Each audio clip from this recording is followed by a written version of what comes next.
Gooseworx has published a new video on her channel, the content of which is not clear to everyone. I also found a complete similarity with one story on which the plot of the amazing digital circus is based. And I can confidently tell you that the content of this story at the moment completely coincides with the plot of the digital circus. Well, the biggest question is, when will the second episode come out? By the way, somewhere in the video, I have hidden a photo of Gumagoo, and anyone who finds it will get another very interesting fact about the second episode of the amazing digital circus. And the first is the video itself from Gooseworx, in which we see the official announcement. The video is called Cease and Desist April Fools. This tells us that it's likely that Gooseworx is very bored with farm content. If we go to the channel that is shown in this video, we can see some animations that are kind of farm content. And in a statement from Gooseworx, it asks that this person immediately stop making any content related to the amazing digital circus. This move means that the creators are likely to start a global crackdown on farm videos in the near future. But why was this particular channel applied for? My guess is that the person in question is standing against Gooseworx and, as the statement says, interfering in the business. But other popular channels come up with something original of their own, while pointing out that their content is unofficial. I haven't analyzed this person's channel in detail, but if Gooseworx wrote a statement against him and also published it on their channel, it could really be something serious going on. Also, I think people should only believe official information given to us by either Glitch or Gooseworx themselves. Maybe in the near future the authors will start to look into this topic. More and more channels will be waiting for the same statement. But what can be said about channels with theories? The information is that as well as other channels that tell various theories, it can all be in the future, both true and untrue. Because all these theories are people's thoughts about the further development of the plot of our favorite series. That's why if my theories aren't going to be true, it doesn't mean that I should be judged. Because these are all my guesses. None of us know the exact information about what will happen next.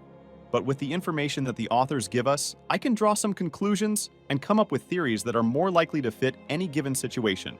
I said at the beginning of the video that a new digital circus story opened up in front of me. And if I'm not mistaken, Gooseworx herself wrote that her amazing digital circus is based on Allison Harlan's story, I Have No Mouth, But I Must Scream. At least I've familiarized myself with it. And I want to tell you that it's not hard at all to find parallels to the animated series from Glitch. So what does that mean for theories and speculation? Well, and I'd like to start with the pattern that future episodes of the show will follow. As we remember, the pilot was officially the first episode. So I believe that future episodes will follow a certain routine that the first episode showed us. First is the meeting of all the main characters. Second is getting a new assignment from Kane. The third is familiarization with the new location. In the first episode, it was the digital circus tent itself. In the second episode, it will most likely be Candy Canyon. Next is meeting the secondary character. Then the main characters will go through challenges. And the final point is the food table. And yes, I'm not just marking this point as the final part of the episode.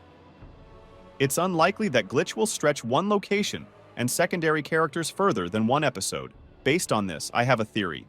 Usually in works that feature candy locations, what is made of candy can be eaten. And in Candy Canyon, everything is made of something edible. Even though our heroes don't need food, they are, as Kane said, able to get the same gustatory pleasure from it as regular people. What if one of the heroes wanted to eat something important in Candy Canyon? I think it could be Jax, who likes to prank the people around him. He could probably piss off the new characters that way and turn them against our main characters. Who do you think will be the first to confront the inhabitants of Candy Canyon? Well, what does this have to do with the short story I mentioned earlier that Digital Circus is based on? In that story, the first monster the characters encountered was something huge, clumsy, hairy, wet. It crawled and was of enormous size. And this character is a bit too reminiscent of Gloink Queen from the first episode, isn't it? The second monster that stood in the way of the heroes was the huge rookbird from Scandinavian legends. As soon as they passed it, the characters were presented with the opportunity to eat it, because they were very, very hungry. There's a chance that after defeating the Candy Canyon's inhabitants, Kane will offer the team the chance to eat the bodies of the slain candy creatures, and possibly the rest of the items in the new location. Or conversely, will Kane be against it? It also occurred to me that Kane's favorite, Bubble, might play a role here. Knowing how Bubblegum likes to annoy Kane with his tendencies to eat and lick the objects around him, I suppose he could be the one to lead the characters to think that everything visible in Candy Canyon could be eaten. But which of the new characters could be the very same Rook bird? The story said that this bird is simply incredible in size, and the very fact that it's a bird. But in the trailer, we didn't see any characters that look anything like birds. Speaking of size, the biggest character from the trailer is Fudge Monster, but he clearly doesn't look like a bird. This leads me to the theory that the trailer may not have shown us all the characters, just like the trailer for the first episode didn't show us Gloit Queen. I think the main villain of Candy Canyon will be shown to us in the second episode itself. I don't think it will be Princess Lulalalu or Gumagoo, because they don't seem to pose any threat at first glance. Also, the second episode will probably have some sort of simple challenge where no one needs to be defeated. Candy Canyon looks very friendly, but the third episode, which will most likely take place in a haunted house, will be more dangerous and dark, but we'll find out in the future. So what can be said at this point about the release of the second episode of the amazing digital circus? A new episode of Murder Drones was recently released, so Glitch is emphasizing it on their Twitter for the moment, as I suggested earlier in my videos. I think Glitch will start giving us some information about the digital circus in the next 2 weeks, because the new episode will be out in about a month, if the information we were given in the trailer is to be believed. I think that to mark a specific release date for Digital Circus, Glitch will release a video on their official YouTube channel, just like they did with Murder Drones and their other shows. Now should be the time when we can see a slew of new teasers again, just like we did before the release of the second trailer for Digital Circus.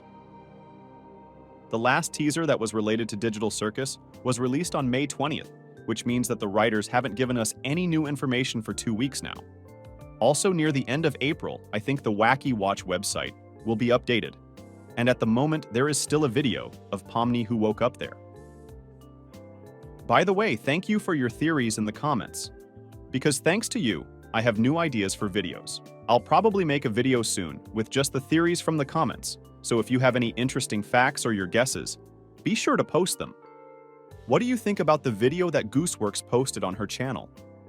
What could it possibly mean? Do you think the plot of the story, I Have No Mouth But I Must Scream, will somehow relate to the plot of the amazing digital circus, based on the information we have?